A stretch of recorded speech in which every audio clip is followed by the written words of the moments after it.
तो दोस्तों पिरामल फार्मा ने अपने क्वार्टर फोर के नंबर को डिस्क्लोज कर दिया है। तो चलिए देखते हैं क्या है क्वार्टर के अंदर। लेकिन उससे पहले बता दूं, कंपनी की ओर से डिविडेंड की भी अनाउंसमेंट की गई है। छोटा डिविडेंड है, बेसिकली आप कहेंगे 14 पैसे प्रति शेयर के हिसाब से कंपनी आपको डिविडेंड देने जा रही है। चलिए कंपनी के नंबर देख लेते हैं डाटा क्रोस में। तो देखिए पिछले क्वार्टर में कंपनी 2204 करोड़ का रेवेन्यू जनरेट की थी ऑपरेशन के थ्रू। पिछले साल देखते हैं तो 2552 करोड़ के आसपास, जबकि अभी देखें तो 2754 करोड़ कंपनी का जो रेवेन्यू है वो आपको जाता हुआ देखने को मिला। तो साल दर साल क्वार्टर क्वार्टर देखें तो कंपनी का जो रेवेन्यू है वो आपको बढ़ता हुआ देखने को मिल रहा है।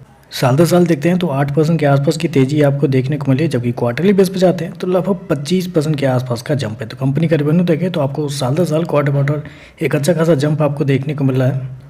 चलिए कंपनी के खर्चे क्या निकलते हैं वो देखते हैं। पिछले क्वार्टर में 2166 करोड़ खर्च किए थे, पिछले साल 2332 करोड़, जबकि अभी देखें तो कंपनी खर्चे 2539 करोड़ आपको जाता हुआ देखने को मिला। तो कंपनी के खर्चे देखें तो खर्चे आपको इस क्वार्टर में बहुत कम आपको देखने को मिल रहे हैं, क्योंकि अगर कंपनी का कॉस्ट ऑफ मटेरियल को देखते हैं तो यहाँ पे एक सरप्राइज देखने को मिल रहा है कि कंपनी का कॉस्ट ऑफ मटेरियल साल दर साल क्वार्टर क्वार्टर कम होता हुआ देखने को मिला है। यूजुअली मैं आपको बताऊं हमेशा ऐसा नहीं होगा, अगले क्वार्टर में कंपनी का कॉस्ट ऑफ मटेरियल फिर से आपको बढ़ता हुआ देखने को मिल जाएगा, क्योंकि पॉसिबल ही नहीं है कि 203 करोड़ का कंपनी का cost of material her quarter आपको आता हुआ देखने को मिले।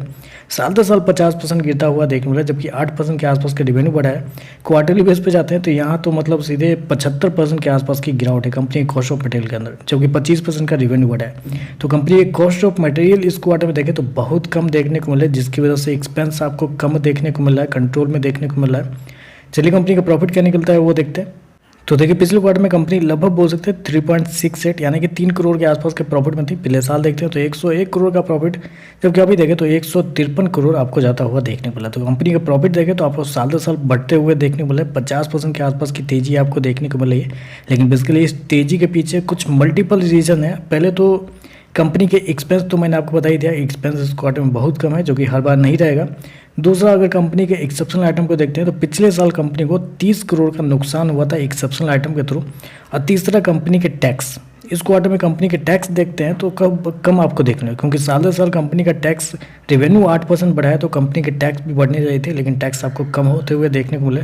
तो इस क्वार्टर में टैक्स भी कम लगता हुआ देखने को मिल रहा है। तो इन सारी वजहों से देखें तो कंपनी का प्रॉफिट आपको बढ़ते हुए देखने को मिला, क्योंकि अदरवाइज कंपनी का ऑपरेटिंग प्रॉफिट अगर आप देखने के लिए जाते हैं, पिछले साल कंपनी का ऑपरेटिंग प्रॉफिट 245 करोड़ था, अभी देखें तो 256 करोड़ के आसपास। तो यहाँ देखें तो यहाँ मात्र 4% के आसपास की तेजी आपको देखने को मिली है, कुछ ज़्यादा बड़ी तेजी नहीं है। ईपीएस की बात करते हैं तो देखिए पिछले क्वार्टर में कंपनी का ईपीएस लगभग 3 पैसे के आसपास था। पिछले साल देखते हैं तो 77 पैसे का, अभी देखें तो 1 रुपये 16 पैसे, क्योंकि ईपीएस जो है नेट प्रॉफिट के ऊपर कैलकुलेट किया जाता है।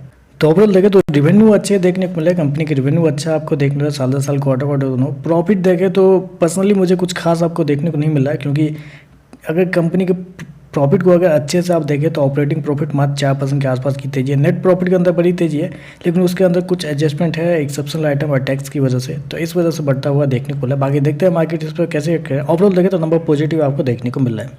तो चलिए बस आज के लिए बस इतना ही। वीडियो पसंद आए तो लाइक कीजिएगा, साथ में साथ चैनल को सब्सक्राइब जरूर कीजिएगा। धन्यवाद।